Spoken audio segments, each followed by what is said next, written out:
Hello नमस्कार सत श्री अकाल अस्सलाम वालेकुम। कैसे हैं जनाब। तो अपनी 3 दिन की सीरीज आज तीसरा दिन है कि कल ऑनरेबल सुप्रीम कोर्ट में वक्फ अमेंडमेंट एक्ट को लेके क्या हुआ, उसमें तीसरा प्रोग्राम चेन में आप लोगों के सामने रख रहा हूं, आसान भाषा में आप लोगों को बताने के लिए कि क्या हुआ, और एक फतवा भी जारी कर रहा हूं। फतवा ये जारी कर रहा हूं कि वक्फ अमेंडमेंट एक्ट 2025 पर रोक नहीं लगने जा रही है। कुछ बिंदु जहां पर एक प्रश्न चिन्ह है उन पर सिर्फ आज चर्चा करेंगे।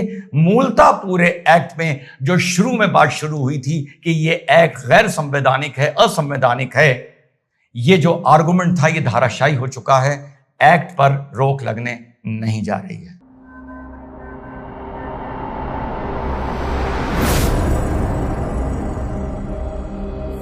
पहले सीधे कल की बहस पर आते हैं और आसान भाषा में आप लोगों को बताता हूं कि क्या क्या वहां पर बात हुई, और बाद में अपना कंक्लूजन दूंगा क्योंकि ऑर्डर को रिजर्व कर लिया गया है। सेक्शन 3E अमेंडमेंट एक्ट का यह कहता है साथियों कि शेड्यूल एरिया में शेड्यूल ट्राइब्स वक्फ नहीं कर सकते।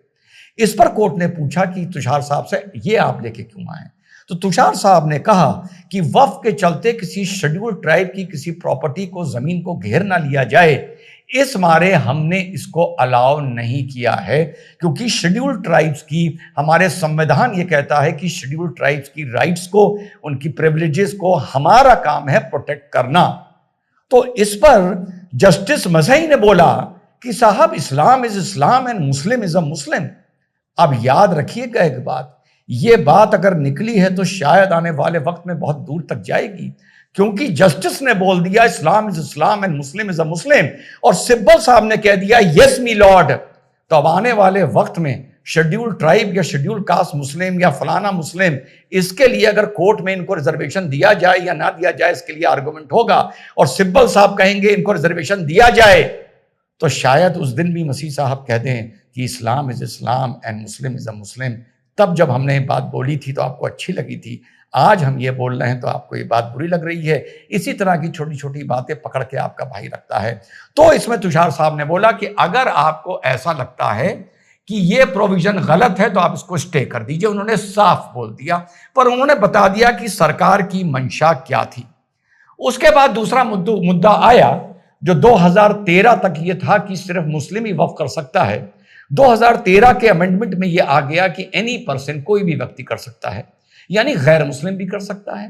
तो इस पर तुषार साहब से जब पूछा गया तो उन्होंने साफ कह दिया, अगर किसी हिंदू को ज्यादा मन है मुसलमान की मदद करने का या उसको चैरिटी करने का है तो वो चैरिटी कर सकता है, गिफ्ट कर सकता है, ट्रस्ट करा सकता है, अपनी जमीन दे सकता है, अपना घर दे सकता है।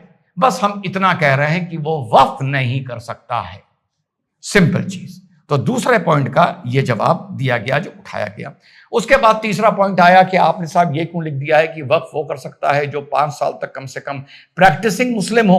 तो इस पर तुषार साहब ने कहा कि शरीयत एक्ट भी ये लिखता है you need to be a Muslim, सिर्फ हमने यहां पर एक शब्द ऐड कर दिया है प्रैक्टिसिंग मुस्लिम। अगर कोर्ट को इससे परेशानी है तो इस वर्ड को भी वो चाहे तो स्टे कर दे। इतने में राकेश द्विवेदी साहब जो स्टेट ऑफ राजस्थान को रिप्रेजेंट कर रहे हैं, इसमें कई स्टेट्स भी पिटिशनर बन गए हैं, उन्होंने बताया कि जो वक्फ बाय यूजर का बवाल चल रहा है ये किसी भी इस्लामिक डॉक्ट्रिन या थियोलॉजी से नहीं आया है। प्रिवी काउंसिल ने एक ऑर्डर किया था वक्फ बाय यूजर को लेकर। उस टाइम में प्रिवी काउंसिल का मतलब यानी आजादी से पहले एक ऑर्डर हुआ था, तो उसके चलते वक्फ बाय यूजर का चलन आया था। तो इसकी जो अथॉरिटी है वो किसी इस्लामिक लिटरेचर से या थियोलॉजी से नहीं है, बल्कि प्रिवी काउंसिल से है, क्योंकि कोर्ट से है। और कल भी पर यह आर्गुमेंट किया था तुषार साहब ने कि अगर 1954 में एक अलग से किसी चीज के लिए एक्ट बन गया है तो उसको संशोधित करने का अधिकार सरकार को है, क्योंकि 1954 का एक्ट भी सरकार ने बनाया था। तो वक्फ बाय यूजर की यह बात आई। तो सिंघवी साहब बोलते हैं कि वक्फ बाय यूजर को जो इन्होंने ये कह दिया है कि वो रजिस्टर हो ही नहीं सकता, इससे तो बहुत बड़ा भूचाल आ जाएगा। तो साहब इसका जवाब ये आया कि ये कौन कह रहा है कि वक्फ बाय यूजर रजिस्टर नहीं हो सकता। हो सकता है तुमने रजिस्टर ना कराया हो, कोई कागज लेके आओ, कुछ लेके आओ। वक्फ डीड ना लेके आओ तो कम से कम उस जमीन के कागज लेके आओ। जमीन के कागज ना लेके आओ तो कुछ लेके आओ, कुछ तो पुराना लेके आओ। बिल्कुल हो सकता है, तुम पहले कागज तो लाओ, तो हम ये नहीं कह रहे कि वक्फ बाय यूजर रजिस्टर नहीं हो सकता, हम कह रहे हैं वक्फ बाय यूजर रजिस्टर होने के लिए तुम हमारी टेबल पर चल के तो आओ कि तुम्हारे पास है क्या उस जमीन का। तो ये वाली इसकी बात हुई। अब उसके बाद ये वाली बात आई, जब ये रजिस्ट्रेशन की बात आई तो कोर्ट ने पूछा, सबसे मजेदार बात, कि भाई 1923 से वक्फ मुसलमान एक्ट जब आया था, मुसलमान वक्फ एक्ट, तब से रजिस्ट्रेशन अनिवार्य है। फिर 1954 में भी अनिवार्य हुआ, फिर उसके बाद 1995 का जो अमेंडमेंट आया उसमें भी, 2013 में भी, लगभग 1923 से 100 साल से ज्यादा बीत गए, 102 साल हो गए ना। तो ये आपने ये प्रॉपर्टीज रजिस्टर क्यों नहीं कराई? तो इसका पता है सिब्बल साहब ने क्या जवाब दिया है?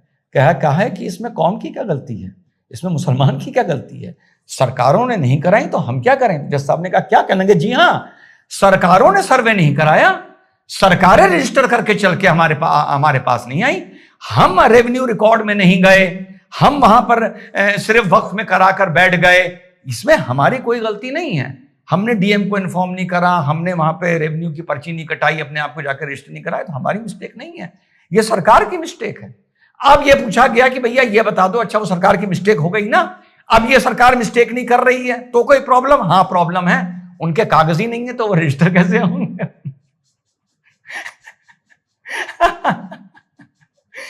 तो ये वाली बात आई।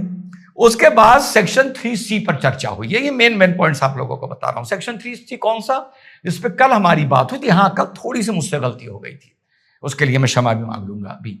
तो गलती मुझसे ये हुई कि कल जब मैं सेक्शन 3C आप लोगों के साथ चर्चा कर रहा था तो मैंने ये बताया कि कोई भी मुस्लिम, हिंदू मुस्लिम जिसकी जमीन हड़पली हो, या हिंदू जिसकी हड़पली हो, या गवर्नमेंट की हड़पली हो, तो वो डीएम के पास या एनी अदर सीनियर ऑफिसर के पास जाएंगे, डीएम उनके कागज जो भी देखेगा और अपनी इंक्वायरी शुरू करेगा, और इंक्वायरी शुरू करने के बाद अगर वो इस कंक्लूजन पर पहुंचता है कि रेवेन्यू रिकॉर्ड्स के हिसाब से जब किसी दूसरे के पास कोई भी पेपर्स नहीं मिले कि ये जमीन वक्फ की नहीं है, इस मुस्लिम की है, इस हिंदू की है या गवर्नमेंट की है, तो वो उसको ऑन रेवेन्यू रिकॉर्ड्स डिक्लेयर कर देगा, ऑन पेपर पोजेशन उस जगह का वक्फ के पास ही रहेगा, और फिर दोनों का मुकदमा tribunal, high court, supreme court में लड़ा जाएगा।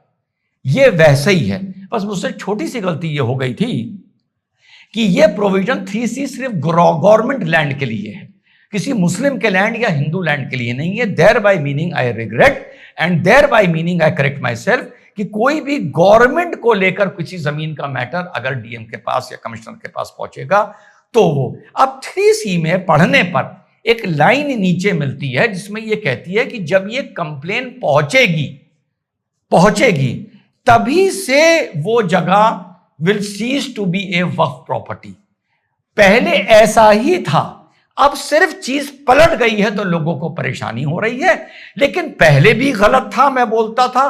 तो इस लाइन को कि जब शिकायत पहुंचेगी तभी से वो चीज नॉन वक्फ की हो जाएगी, थोड़ा सा यहां मुझे लगता है बाद में संशोधन आएगा, और यह होगा डीएम की इंक्वायरी के बाद वो वक्फ की प्रॉपर्टी या तो रहेगी या नहीं रहेगी। लेकिन फिर से बता दूं, 2013 के बाद ऐसा ही था कि कोई कंप्लेन अगर वक्फ में पहुंचेगी कि यह जमीन हमारी है तो उस आदमी की वो प्रॉपर्टी होना सीज हो जाएगी, वो उसमें कुछ कर नहीं सकता, उसको बेच नहीं सकता, और उसकी चीज डिस्प्यूटेड हो जाएगी।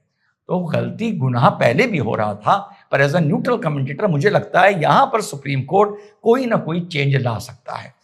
तो कुल मिलाकर टोटल वक्फ एक्ट जो आया है उसको छेड़ा नहीं जाएगा। शायद कुछ बिंदुओं पर, शायद बोल रहा हूं, इसमें आने वाले वक्त में कोई ऑर्डर देखने को मिल सकता है, क्योंकि पिटिशनर्स चिल्ला चिल्ला के ये कह रहे हैं ये रिलीजन का मैटर है, रिलीजन का मैटर है, यानी फंडामेंटल राइट का मैटर है। फंडामेंटल राइट का मैटर हो गया तो कॉन्स्टिट्यूशनल मैटर हो गया, कॉन्स्टिट्यूशनल मैटर हो गया, ये बात मैंने पहले भी बोली थी। तो 2 जज या 3 जज इसको सुन ही नहीं सकते, इसको 5 जज सुन सकते हैं अगर ये मैटर कॉन्स्टिट्यूशनल अमेंडमेंट का लग रहा है तो, जैसा कि खुद पिटिशनर्स आर्गुमेंट कर रहे हैं। तो अगर अब देखना यह है कि क्या कॉन्स्टिट्यूशनल मैटर में भी कोर्ट कुछ बिंदुओं पर स्टे करेगा या ये कह देगा कि हम किसी चीज पर स्टे नहीं कर रहे हैं और इसको हायर बेंच की तरफ भेज रहे हैं। ये अभी प्रश्न चिन्ह मेरे दिमाग में, तो मैं इसमें स्ट्रांगली आप लोगों से कोई बात नहीं बोल सकता। तीन चीजों पे सिर्फ अगर कुछ आएगा तो तीन चीजों पे आएगा। वक्फ बाय यूजर, वक्फ बाय डीड, वक्फ थ्रू कोर्ट को गवर्नमेंट के डी नोटिफाई करने की अथॉरिटी को लेके कोई चेंज आ सकता है। काउंसिल और बोर्ड में कितने मेंबर्स होंगे, इसमें कोई ना कोई चीज आ सकती है कि 2 होंगे या नहीं होंगे, या ये भी आ सकता है कोई भी नहीं होगा और एक्स एफिशियो जो होगा यानी डीएम और कमिश्नर कोई जो होगा, हो सकता है वो किसी भी आस्था का हो, वो एक्स एफिशियो यानी पूरे बोर्ड का काउंसिल का हेड कहलाएगा। और तीसरा आ गया आपका डीएम को लेकर कि क्या वो जब उसके पास शिकायत पहुंचेगी तभी से वो प्रॉपर्टी नॉन वक्फ हो जाएगी, भले पोजीशन उनके पास रहेगा, या इंक्वायरी के बाद होगी। तो इन तीन चीजों पे शायद हम लोगों को कुछ आने वाले वक्त में कुछ कंपन, कुछ प्लस माइनस देखने को मिल जाए। टोटल एक्ट कहीं नहीं जा रहा है, सरकार ने एक कोशिश की है, इसके लिए उसको बधाई।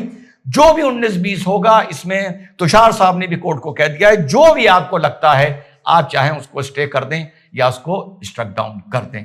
रजिस्ट्रेशन को लेकर फिर से मैं रिपीट कर दूं, पुराने सुनने वाले जानते हैं, 500 साल पुरानी चीज, 300 साल पुरानी चीज, मुझे लगता है उसका रजिस्ट्रेशन इशू नहीं बनेगा। रजिस्ट्रेशन में भी एक कट ऑफ आएगा।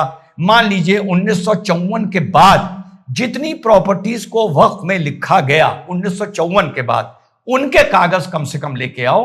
तो मैं जामा मस्जिद के लाने हैं तो मैं 300 साल 400 साल पुराने लाने को मेरे हिसाब से सरकार नहीं कहेगी। तो 3 दिन में ये मेरा कंक्लूजन था, आसान भाषा में आप लोगों को बताया है। बस कुछ ही देर में या कुछ ही दिन में पता चल जाएगा कि कोर्ट का नजरिया किस तरफ है और ऊंट किधर बैठेगा। जय हिंद, वंदे मातरम, खुदा।